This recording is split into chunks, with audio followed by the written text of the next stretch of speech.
Hello, everybody. Scott Golden here with the NWA Empower pay per view report for the 28th of August 2021. Not necessarily a fan of everything that happened on this show, but I think it's beautiful that they're trying and they're giving women work. Anyway, this is an all women's pay per view, basically produced, from what I understand, by Mickey James. Pre-show match here, which I'm not a fan of pre-shows in run of that. Anyway, so um, but the pre-show match is Christy James versus Sky Blue. Not a bad match, although there's a few missed spots in the middle and a botch near the end of the match. But they're both nervous. James and Blue both have a ton of potential working. Shows like this gives them an opportunity to fly their craft and move forward. Blue and James exchange arm drags to open the match. James hits a kick and Blue is draped over the apron. James then locks on a submission. James hits a shotgun dropkick as Blue's laying in the corner for near fall. Blue ducks clothesline, hits a flying Rana, and then hits a kick in the corner. Blue goes to top rope and hits a crossbody for a near fall. Blue then goes for the triangle, but James power bombs her in the corner. Hits a big knee to the face and another near fall. Near falls are again exchanged, botched at the end, and James then goes coming out with a power bomb. Or gut wrench attempt doesn't fix what she wants. James picks Blues up and hits a fireman's carry into a neck breaker, but dodges a springboard moonsault. Blue rolls out and scores pinfall. And so May Valentine's backstage with Melina. They talked about the historical significance of the show and what the show means to her. Melina talks about how she wished her dad was there. Touching promo, but at the same time, I don't know Melina's the way you go with this pre-show. Stream does cut off on fight here, so there is a miss of the Kenzie Page and Paola Mayfield match, but maybe that's the opening of the show. Doesn't end up being fight feed. We hear Joe Galley is trying to get things going with the audio. Things are not working well for them. Fight is one of those hit and miss things where I think the concept is good. I don't think the technology is managed as well as it needs to be a chargeable service, but that's just a personal opinion from a business owner who wouldn't put a continually dodgy production product out there, but that's just me. And I know people complain about my sound, but here's the issue with my YouTube sound, just for those that are aware. I have a broadcast level microphone that, for whatever reason, YouTube modulates and picks up in a different form. I've talked to YouTube about it multiple times, and nothing ever gets fixed. So, with that in mind, my issues are directly related to how I provide content, not necessarily me. I've also used multiple microphones and multiple locations with the same result. Thus, I have isolated the fact that, in fact, this is a platform-related issue. In any event, we move on to the main show. Diamante of AEW defeats Kylie Ray of NWA and Chick Taranta in AAA. Fast-paced opening match. Rhea and Diamante are amazing workers in the ring. Things do fall apart a bit a few times when Chick Taranta is in there. Kylie Ray is not used to working with her at the level, and so Ray hits Diamante, has her in a fireman's carry, and Tamina comes in, grabs Ray, hits German suplex, dropping them both. Not exactly the best of situations there. Diamante hits a Russian leg sweep for near fall, and then follows up with a German suplex on Tamina, landing wrong, ending up accidentally having Diamante shoulders on the mat, which did not go according to plan. Diamante chops Ray in the corner, puts her on the top rope. Fans chanted for Ray. Diamante flips off a fan in the process. Taranta power bombs Diamante and Ray off of the ropes. Tower of Doom, 2 count, overdone spot. Diamante hits Cannonball on Ray, and Tamina hits a running knees, but then pinfall. right in front of Diamante. Ray then goes for backslide on Tamita, but Diamante kicks her legs out, rolls with both of them into a 2 count. Ray hits a roll through and super kicks Diamante, who rolls to the outside. Tamita misses dive on Ray and rolls up and locked on a cross face. Diamante comes back and makes save before hitting code red, and then that leads to the match's end. For the pinfall on Tamita, the Hex, Allison Kay, and Marty Bell defeats Hell on Heels, Renee Michelle, and Saraya. This does not go well. Kay's the best worker in the match by far. She tries to carry them, and they didn't get where they needed to be. Good effort tried, but the match just never hit. A couple good moments across the way, but it just never hits full stride. Match starts with all four participants brawling and ends up breaking down quickly. Bell and Kay works over Michelle in the corner, stomping her down in the corner. Referee has difficulty controlling the match. Saraya 7 choked out Bell on the top rope. Bell bumped for a Rude Awakening neckbreaker. She just lands flat. That didn't go well. Saraya and Bell struggled, and they were not on the same page throughout the match. This shows the sign of different levels of people, and honestly, and I will say this, and it may be controversial, I don't mean for it to be, but in a lot of ways, it's harder for women to get quality training consistently enough that they would be ready for this type of opportunity. Does it happen? Yes. Does it happen in every school? No. Does it happen consistently? Depends where you go. But the point is, I think women even being put in this position is a step forward, but we've also got to regulate how we train female professional wrestlers and MMA athletes on a more even keel way. That's just a personal opinion after being around the industry for 12 years professionally and watching for 32. And then tag out to Kay. Michelle tags in. Kay is going nuts and clears things. Marty Bell hits a weird move. Kind of looks like the Skull Crushing finale, but doesn't land it correctly. Renee Michelle tries to hit an elbow, misses. Bell sells it anyway. Kay boots Michelle, and Kay and Bell hit the execution. Pinfall on Michelle gets a victory there. Red Velvet Kylan King defeat the Free Babes, which is Miranda Gordy and Jazzy Yang, with Hollywood Haley. Gordy and Yang are pretty decent. First time seeing them for me, but they looked like they'd worked together before. They probably will be more in the NWA. Velvet and King worked a good match here, and QT Marshall does have influence of slowing everybody down, and that's good. Velvet and Yang start the match out, but it's not long before Gordy and King get into things. Power holds exchange throughout, and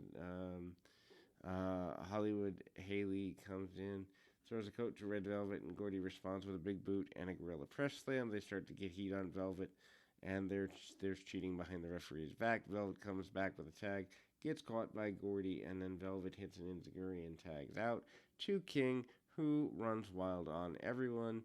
Hot tag to King, who hits the Kingdom on Jazzy Yang for the pinfall. May Valentine's with the Hex, and they talk about the return of the NWA. Kay talks about how much it would mean for them to win the NWA World Women's Tag Team Championship. Do we really need this? I don't really know. On one hand, I think the NWA needs things that make them different. I don't know that a women's tag team title is enough to do that, but the nod to tradition is good. So I'm 50-50 on whether this is a good idea or not. Anyway, Gail Kim comes out to the ring. Nice reaction from the crowd, and talks about the history of women's wrestling before Taryn Tyrell comes out with Paola, Blaze, and Genocide. Terrell grabs the mic and talks about how the show is really about her, and the women surrounded Kim before Awesome Kong's music hit. Kong comes out, destroys Blaze and Genocide, clotheslining them both. Blaze chokeslamming Genocide and hitting Impact Buster on Blaze. Kong comes face to face with Gail Kim, and beckons her into the ring, and the crowd. Kong grabs the mic mic to talk, which is rare. Awesome Kong then talks about how she had a very hard year, and one of the only things that could motivate her to come out tonight was Gail Kim. She said that Kim was her greatest foe, and she loved her, and that there's no other way she wanted to end her career than being in the ring with Kim. Kong announced her retirement, and this was a really powerful moment. Impact Knockout champion Deonna Purrazzo defeats Melina to retain her championship.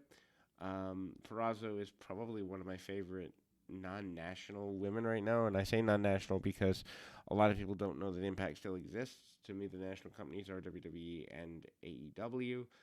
Impact might be a quick third, but it's just they don't have the recognition. Anyway, match is easily fantastic. Best match of the night so far.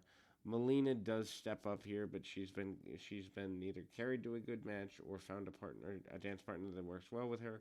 Fans wanted this to be an outstanding match, and they got what they needed. They kept the energy of the match up as fans, kept things going in a good deal.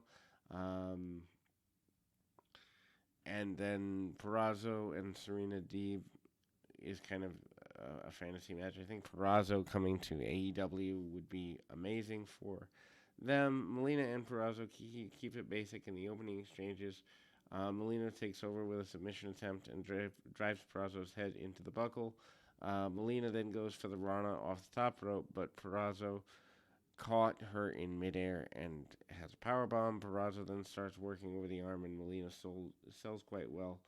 Purrazzo then beats Melina's arm back and places her on the mat before attempting an elbow. Melina then tries to make a brief comeback, but Purrazzo catches her with a kick and starts working over the knee. Melina then has had knee injuries in the past, so this makes psychological sense. Purrazzo locks on the figure for a leg lock, but Melina makes it to the ropes. Purrazzo then goes right back to the leg with a toe hold and honoring both Terry Funk and Ric Flair. Early parts of the match, Purrazzo then goes to the corner charge, but Melina dodged, and Purrazzo crashes shoulder first into the ring post, and they go out of the ring. Melina takes advantage, getting a few near falls here and hitting double knees in the corner for a 2 count. Purrazzo then ducks the clothesline and hits Russian leg sweep and transitions into a half crab. Melina then makes the ropes, and both women exchange kicks before Melina botches a code red, but Purrazzo covered, making up, and the crowd is kind with it. That is awesome chance because they know that things are trying. They're trying. Anyway, Purrazzo does chop block on Melina, who starts selling the knee. Melina then hits the ropes, but fell right over because of the knee injury. Referee is going to throw the match out, but Melina grabs his arm, tells the ref not to throw the match out. Purrazzo gets nailed with a few strikes from Melina before Purrazzo kicks the knee and began to taunt Melina. Melina manages to stand up and hit the play of the day, and a 2 count. Purrazzo counters into an armbar, grabs both arms, bending them back, and Purrazzo then reaches back and pulls the back leg into a half crab, forcing a tap out. Better match than this had any right to be. And then we see the NWA Women's Tag Team Championship match. The Hex, Allison Kay, and Marty Bell defeating Kylie King and Red Velvet. Decent match for what it was. Kay and Bell work well together. King and Velvet also. The crowd is hot for the match. The crowd's about 850 people from what I've read, and a sellout for that. Maybe a little more than that, but anyway, good for the NWA to get there from here. They wanted this to be a decent moment. Match was good. The women worked hard. Medusa comes out to do guest commentary for the match. Kay starts the match out with King, and then they had a decent exchange, but Bell and Velvet are in the ring. Bell hits 3 suplexes in a row, but Velvet's able to tag out. King hits a German suplex on Kay after Velvet pulls Bell from the apron, and then they start to get heat on Kay for a bit.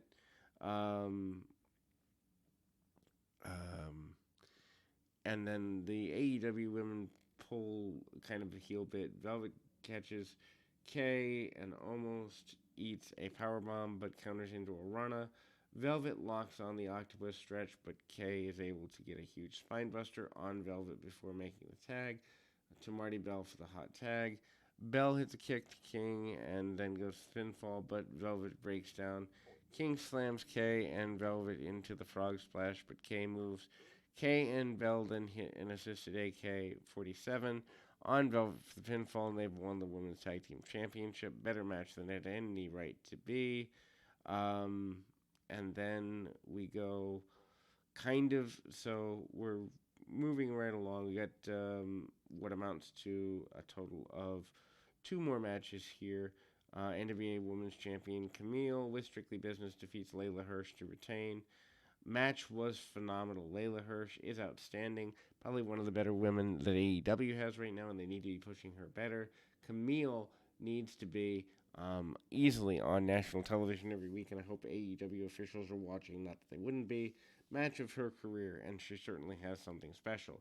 Selling is wonderful from Hirsch, and there's good timing on the comeback match. Did not overstay its welcome. False finishes did also make Hirsch look like she had the ability to win, and probably the best match on the show. Before the match began, the NWA honored Mildred Burke as the first real women's world champion, and they displayed the original title, and they go for the main title in Japan. Crowd pops for Burke title, and it's wonderful to see tradition honored. Hirsch then tries to shoot for a takedown, but Camille picks her up and throws her across the ring.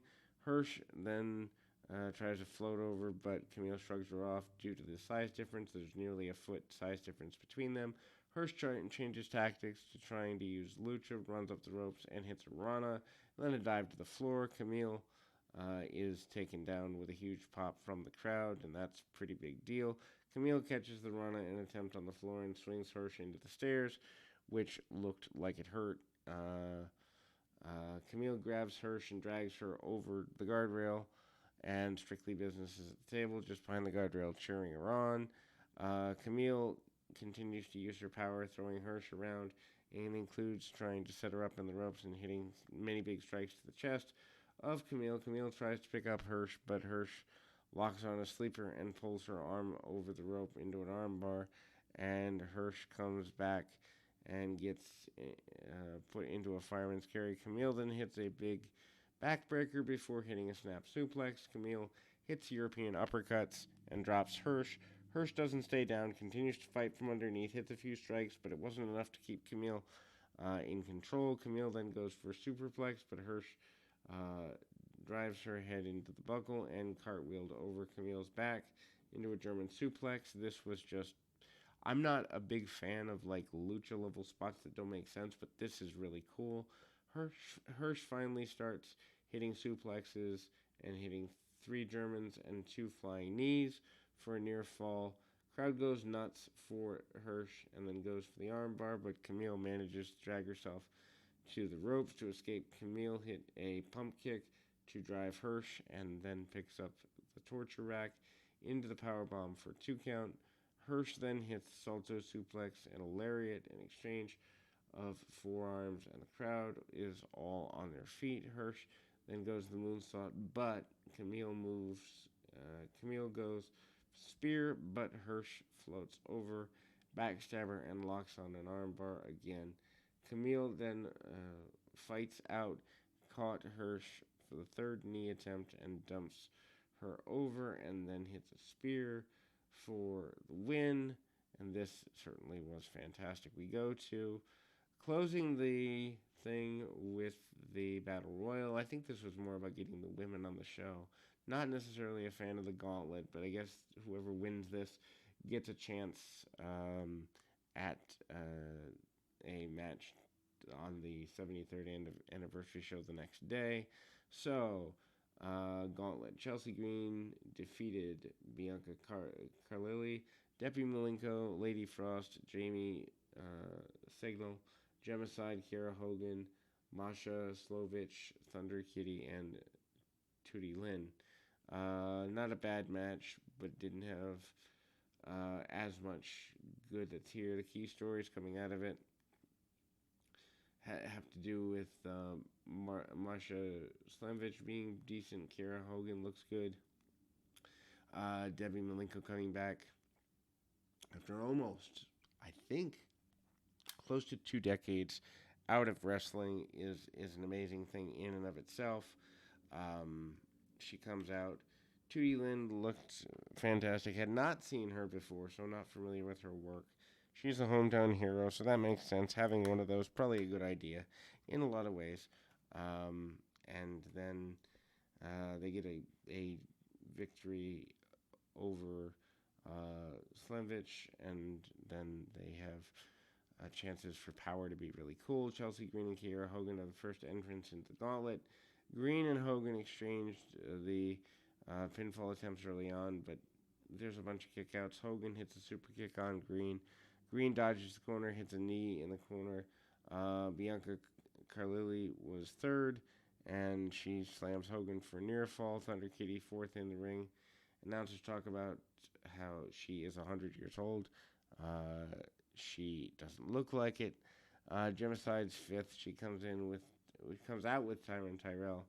Gemicide hits big right hands on the other woman before catching Carlili and hitting a swinging DDT to eliminate her from the match. Hogan jumps onto Gemicide's back, and she's still overpowered. Thunder Kitty, Lady Frost is next and takes out her. She takes time waiting on the outside. Production crew keeps the camera on her for the outside. Joe Gelly's yelling about whatever's going on inside the ring, but the camera doesn't seem to care. Lady Frost is in the lower third of the screen. Gemicide eliminates Thunder Kitty, but we didn't see it. Joe Gelly commented that they weren't going to take off Frost graphic until she's in the ring, which was an interesting cover. Floor camera is obviously told to look at the ring, so they didn't miss anything. Anyway, women pause in the ring for a bit due to the issues. Frost hits a cannonball in the corner on Signal and Gemicide before hitting Sky Twisting Press on Signal for 2 count. Malenko rushed in, put the STF, there we go, on Frost and gets the tap out victory. Malenko puts a surfboard stretch on Green, but she locks it in. Kiera Hogan slips in and pins Malenko. Hogan then hits a suicide dive on Gemicide and Green, Signal, and hits a moonsault on all of them. Masha Slimvich is next and drives off the top rope onto everyone. Too many dives, but it is what it is. Slimvich, Signal, Green has triple team on Gemicide, finally eliminating her from the match. Tootie Lynn's final competitor, and she's the hometown hero of the match. Lynn comes in, goes nuts on everybody, hits kicks and clotheslines. Lynn hits a bulldog on Signal and then ate a drop kick from Slimvich. Slimvich is a packet pile driver on Signal to score a pinfall. Final four: Kiera Hogan, Chelsea Green, Masha Slimvich, and Kiera Hogan. Slimvich runs over Green, hits the ropes. Hogan pulls Lynn from the ring and hits a kick on Slimvich. Hogan then hits a shotgun dropkick on Slimvich, but Slimvich cuts her off with a Tower of Doom on Hogan and Slimvich. Slimvich rolls through, pins Hogan. Slimvich hits Tiger Driver suplex on Green for near fall. Lynn reversed the powerbomb from Slimvich into the Rana and pins Slimvich. We're down to the final two. Green goes for the unprettier. Lynn counters into the backslide. Green hits ripcord, back elbow, and hits the unprettier for the pinfall. Chelsea Green celebrates winning the Invitational Cup. And overall, this was a good effort by all the ladies involved. We'll be back with the 73rd anniversary for your review next.